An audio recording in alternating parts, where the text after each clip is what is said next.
जब गलवान घाटी में चीनी सैनिकों के हाथों जय किशोर सिंह शहीद हुए थे, पूरे देश के लोग आहत हो गए थे। पूरा देश रो रहा था। उनके सम्मान में लोग सर झुका रहे थे, श्रद्धांजलि दे रहे थे, चाहे वो आम आदमी हो या राजनेता या भारतीय सेना। उनके परिवार और उनके पिता के सम्मान में सभी लोग तनकर खड़े थे।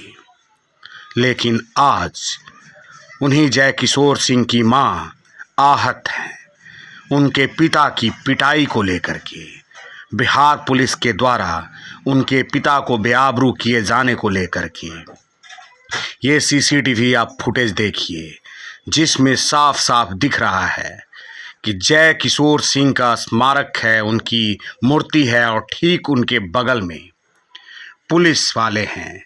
पुलिस वाले को द्वारा जय किशोर सिंह के पिता को गिरफ्तार किया जाता है, उनके साथ बदसलूकी की जाती है। लेकिन क्यों? देखिए, जंदाहा थाना में 23 जनवरी को केस हुआ है CST धारा में, जिसमें हरिनाथ राम, पेशा स्वर्गीय रामदेव राम, जिनकी ज़मीन पे ही ये जो अरेस्ट हुए हैं अभियुक्त, उन्होंने शहीद का स्मारक बनाया था। पहले एक पिलर बनाया था, फाइनली उन्होंने रातों रात चारों तरफ से दीवार घेर कर उसे पूरा एक चारदीवारी का रूप दे दिया है, जिससे कम्प्लीटली जो इस केस के वादी हरिनाथ राम, उनकी ज़मीन का पूरा रास्ता अवरुद्ध हो रहा है और उनके कंप्लीट अधिकारों का हनन हो रहा है।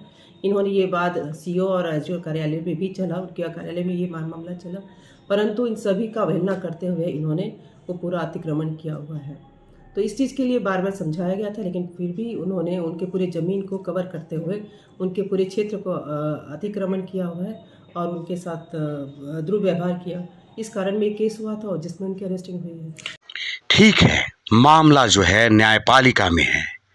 ये भी सही है कि जय किशोर सिंह के पिता ने न्यायपालिका के आदेश की अवमानना की, लेकिन ये अधिकार जिला पुलिस प्रशासन को किसने दिया कि एक शहीद या एक आम शहरी के साथ वो बदसलूकी करे, उनके ऊपर जोर आजमाइश करे, उनकी पिटाई करे, और वो भी एक ऐसे व्यक्ति की जिसके बेटे ने इस देश के लिए शहादत दी हो, जिस बेटे के सम्मान में, जिस शहीद के सम्मान में कभी पूरा देश आंसू बहाया हो, सर झुकाया हो।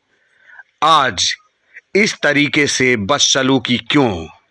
इतनी बेशर्म पुलिस कैसे हो सकती है?